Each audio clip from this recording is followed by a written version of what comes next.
asalaamaaleykum suñu mbokk internet yi ñuy suivre sur Référence Actu ñu ngi leen di dalalaat seen beneen émission Ndénkaane Koor nag tey ñu ngi dalal secrétaire général compagnie générale immobilière du Sahel di Bouna Kanté di it responsable politique ci commune Amitié Fann Point E Bouna ñu ngi lay nuyu. maa ngi leen di fay vraiment di leen jaajëfal di leen dalal aussi. parce que gis naa ne chaque fois yaa ngeen di ñëw vers man. ñuy sottante xalaat loolu maa ngi koy rafetlu. ma ne ko jërëjëf. Bouna koor ban gis-gis nga am ci koor loo ko gisee. weeru koor koor moom weer bu sell la. weeru njëgal la weeru baalunte àq la weer bu sell la pour jaamu yàlla. donc muy lu am solo. xam nga mais au-delà de tout ça sax parce que le fait que ngay toog toute une journée bañ a lekk rek am na lu muy def sa yaram. xam nga ay jàngoro yu bari dala koy fàggul. donc ba pare nga ci jaamu yàlla. vraiment di jege sunu borom parce que ce sont des moments yoo xam ne daal mën nga jege sa borom lool. donc muy weeru ngëneel weeru xéwal. donc ñu ngi gis ne léegi mu jeex. mais vraiment c'est un pincement au cœur parce que koor gi moom lu neex la lu am solo la. boo sañoon mu dem ba ci kanam. su ma sañoon mu dem ba ci kanam. kon boo xool ci gars yi naan koor moom dafa ñiy wax woor wàcc di ko célébrer quoi. non man su ma sañoon moom. année bi yëpp sax dinañ continuer di woor quoi parce que ay xewal rek la. vraiment même ci wàllu liggéey bi. ngay gis ne weeru koor bi on est plus productif parce que tu viens le matin da ngay liggéey ba ngoon xam nga doo am rupture parce que parfois soo coupé dem añi ñëw. ay xaw a diis et tout donc pour nga dugaat ci bain bi. day xaw a jafe mais nii bon soo ñëwee di nga mën a def yu bari ci journée bi.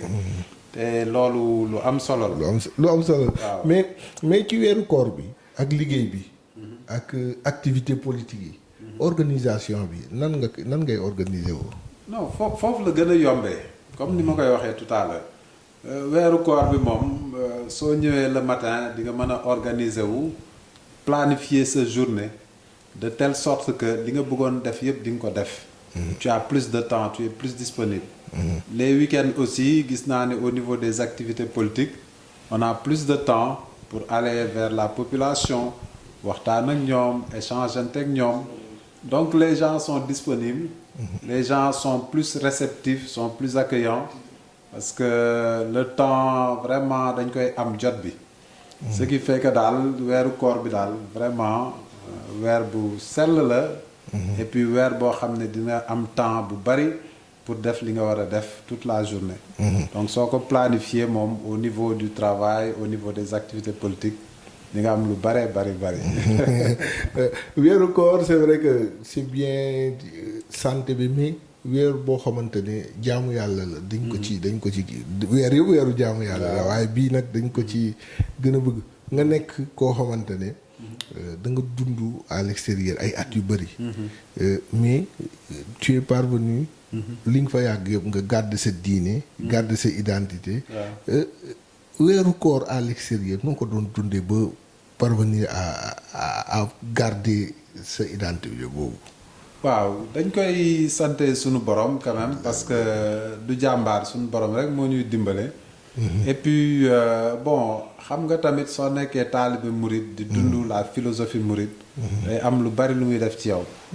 bon c'est vrai que bi ñu nekkee bitim réew daan woor parfois da doon metti parce que ñi ñu ko doon séexal ñoom xamuñu luy woor donc soo wooroon sax ñëw di liggéey si da leen di jaaxal. ñu naan mais kii nu mu mën a toogee benn journée du naan du kii ainsi de suite. et puis bon am na période yoo xam ne tamit da ngay nekk ci liggéey bi. parfois doo mën a bàyyi liggéey bi parce que yaa ngi ay séance yoo xam ne mënoo ko bàyyi ne da ngay dem dogeeg yooyu parce que ni ñu koy gisee la daal. parfois da ngay jël sa benn tàndarma dugal sa poche soo jot dogee nga dog lekk sa tàndarma continuer liggéey bi ba ñibbi sa kër. xam nga toog a mën xewlu quoi. alors que bon Sénégal gis naa ne on aménage tout. les horaires tout ça. pour que nit ñi su.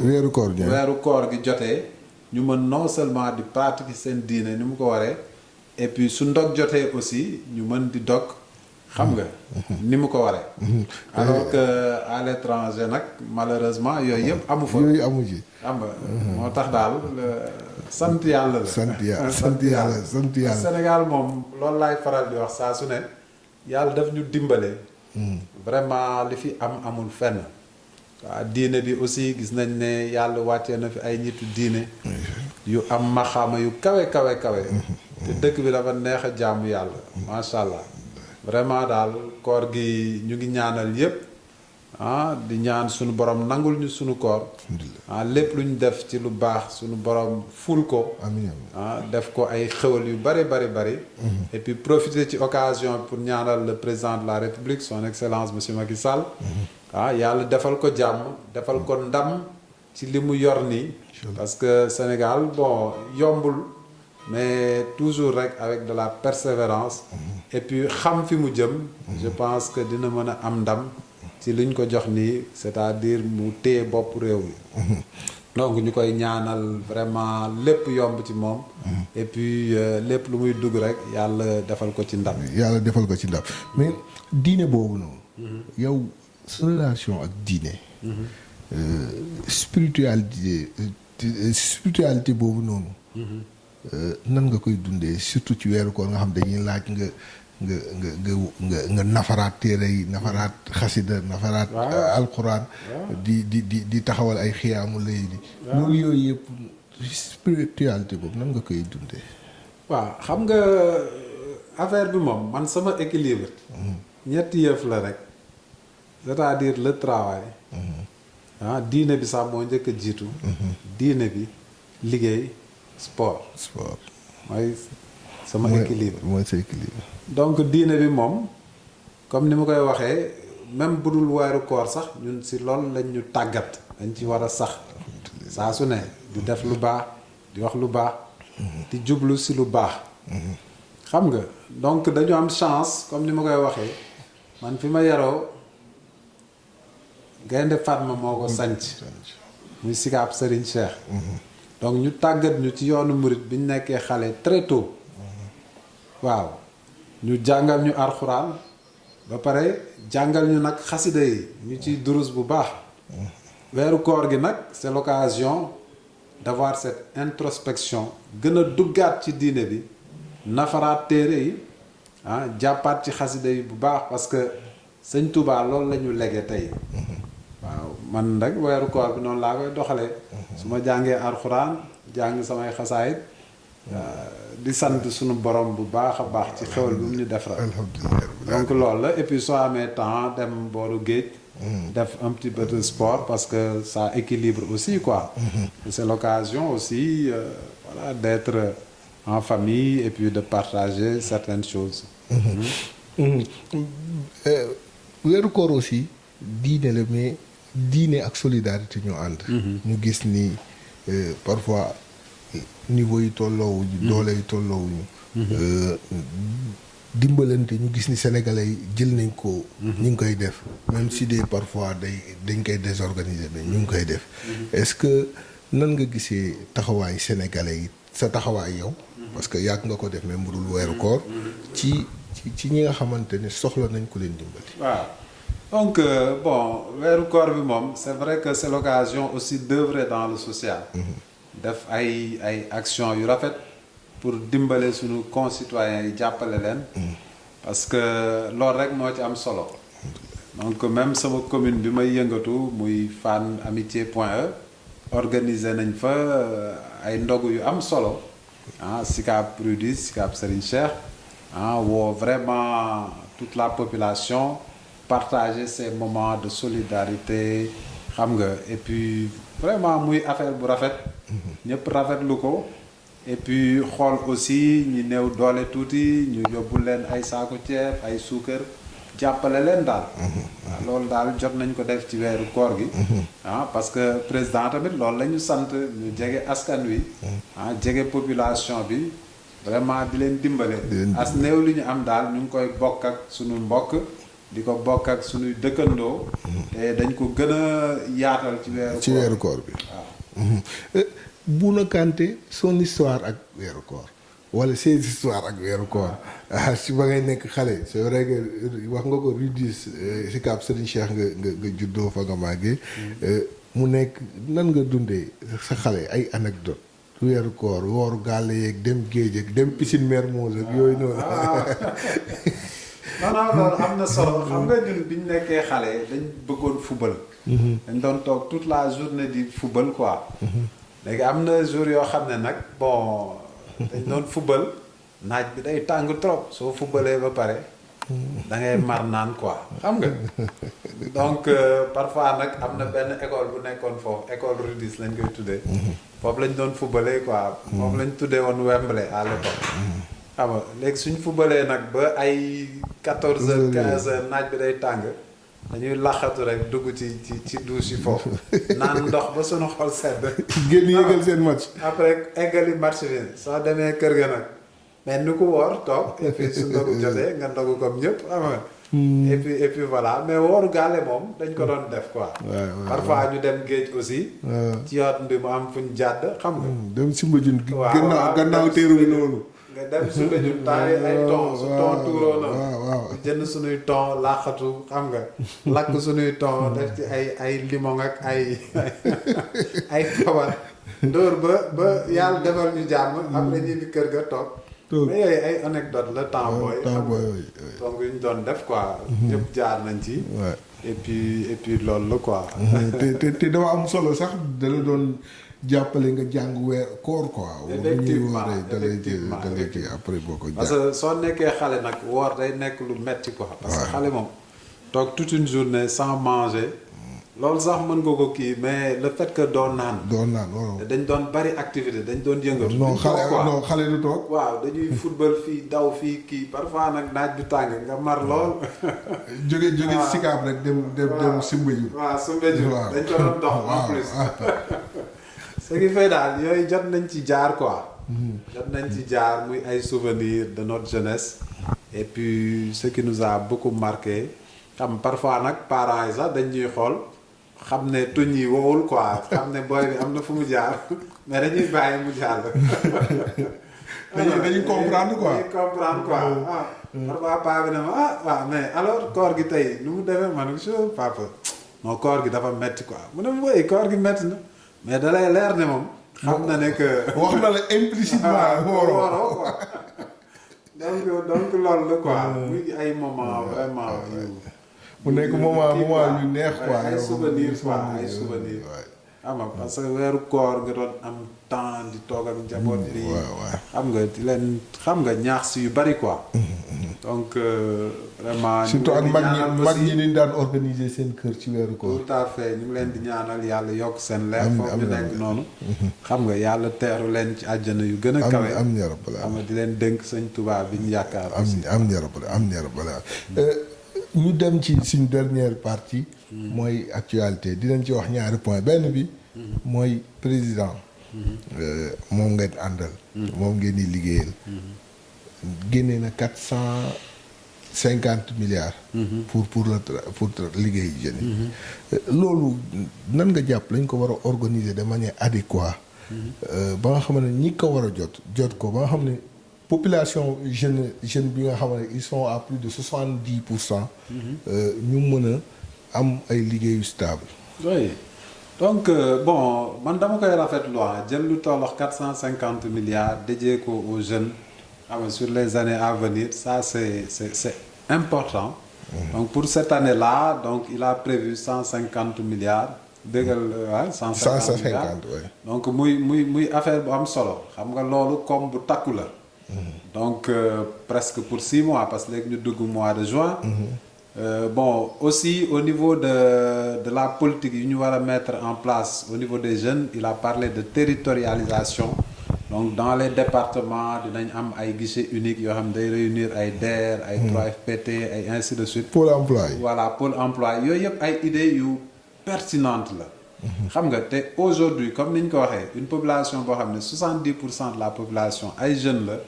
donc je pense qu'on doit mettre le curseur sur la formation des jeunes l'employabilité des jeunes parce qu'il y a l'emploi et l'employabilité donc jeunes yi pour que ñu mën a aussi am ay liggéey yu baax mën ci toog téye ko il faut qu'ils aient cette formation. balaa ngaa naan naam balaa nga naan naam ne fa. ne fa effectivement xam nga parce que gars yi ñu ngi koy expliquer souvent un chômeur mooy ki am xam nga. benn qualification mais mënul am emploi. xam nga mais da ngay gis koo xam ne amul benn formation ba pare bëgg di laaj liggéey kooku soo ko jëlee sax du mën a toog ci liggéey bi. doo xam loo koy jox. voilà doo xam loo koy jox. donc formation bi daf ci am solo te gis naa ne président dox na si ay jéego yu bari mu koy féliciter nag. xam nga mu koy féliciter si initiative bi donc nañu def suñu kéemtulaay kàttan ba li ñuy dégager pour jeunes yi mu mën a egg si jeunes yi. effectivement et puis qu'on puisse aussi jël ay temps d'évaluation xool action yi ñu teg lan moo ciy sooxe. est-ce que egg na ci jeunes yi ou pas parce que là vraiment président su ko defee di nga gis un grand changement au niveau de la jeunesse. parce que président dafa am chance jeunes yi dañ ko bëgg mais effectivement jeunes yi dañu confrontés à des difficultés liées à l'emploi et le président l'a dit je vous ai entendu et très rapidement vraiment def na li mu war a def. donc li ñu ko jox ñu war ko saytu ñu war ko mettre en place. maa ngi leen di lancer un appel pour vraiment ñu jël seen kéemtalaay kàttan ni ko président bëggee ñu defee ko noonu ba mu egg ci jeunes yi pour ñu mën ko jot ku nekk am xëy vraiment même ñun au niveau fii CDC CGIS ñu ngi ciy dox ay jéego. parce que yéen a ngi. on a recruté récemment plus de 40 jeunes xam nga yoo xam ne bon jox nañ leen ay emploi ñu ngi liggéey au niveau surtout yéen a ngi ci BTP bi. voilà ñu ngi liggéey au niveau de nos structures fii. vraiment ça c'est un effort conséquent boo xam ne def nañ ko. et derrière ça il y a une formation qui est prévue donc ku nekk su si jàppee rek tendre la main à la jeunesse je pense qu'on peut trouver des solutions. pour ñu am xëy parce que jeunesse bi loolu la laaj te jeunesse bi je pense que dañ leen war a jàppale et le président l'a compris. Il a réagi très rapidement et je tenais vraiment à lui adresser mes sincères félicitations et puis wax acteurs yi ci yëngatu nag vraiment nañ ci jàpp pour li leen sant ñu def ko voilà li leen sant ñu def ko xam naa fi ñuy daanele élection locale yi nee nañ janvier 2022 même bu dee am na ñu ne bëgg nañ ko 2021 mais dañu gis dernièrement mu am les experts yi doon audité fichier bi génn fichier bi audité ba pare génn ne fichier bi baax na waa opposition am nee na ñii fichier bi ba léegi baaxul ba léegi fiabilité bi daal ñu ngi koy mettre en doute. waaw yéen te yéen pendant ce temps yéen a ngi préparé seen élection locale. waaw affaire bi moom xam nga c'est le serpent de mer comme on dit ay baax nag baaxul nar fa taxaw jëm ëllëg si biir je pense que amul benn solo. parce que fichier bi opposition ñoo demandé woon pour ñu auditer ko. effectivement président nangul leen ko. donc y a des experts yoo xam ne tey ñëw nañu auditer fichier bi ne baax na xam nga mbir mi lan la bëgg bëre. bañ bëre. élection yi. nañ ñaan dem seeg jàmm ak salaam. et puis ñu organiser ko dans de bonnes conditions. et qu'on arrête ces querelles de borne fontaine ay fichier bi baax na ak fichier comme expertiser nañ ko ba nee nañ baax na. léegi dem bëri moo des quoi. fu mu toll nii daal ci wax jeex na. waaw wax jeex na quoi. xam nga parce que yooyu ce sont des faux problèmes. et puis il faut aller à l'essentiel. Il nous demande de respecter le calendrier républicain. Il nous demande d'organiser des élections transparentes ainsi de suite je pense que yooyu yëpp incha allah dinañ ko def. mais président comme li ma la ko wax c'est un homme de synthèse xam nga avec des marqueurs tu vois. donc moom dialogue lu am solo la ci moom la c'est un marqueur du président. moo tax il a toujours voulu dialoguer il a toujours voulu écouter l'opposition. biñ ne ko dañu war a auditer le fichier. mu nangul leen ko tey fichier bi auditer nañ ko y a des experts de très haut niveau qui ont reconnu que le fichier est fiable. sëgg bëre moo ci des wax ji jeex. wax ji jeex bu na suñu temps jeex na xanaa rek ñu bàyyi la nga tàggoo ak suñu internet yi lay suivre.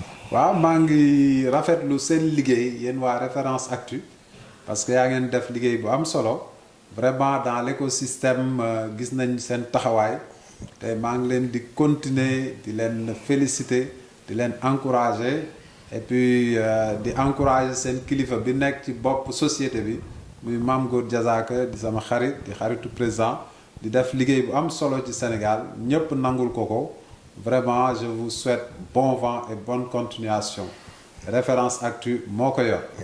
merci beaucoup Bouna mu nekkoon Bouna Kanté nekkoon suñu gan tey ci seen émission Ndénkaane Koor di leen dig daje beneen toogaay ak beneen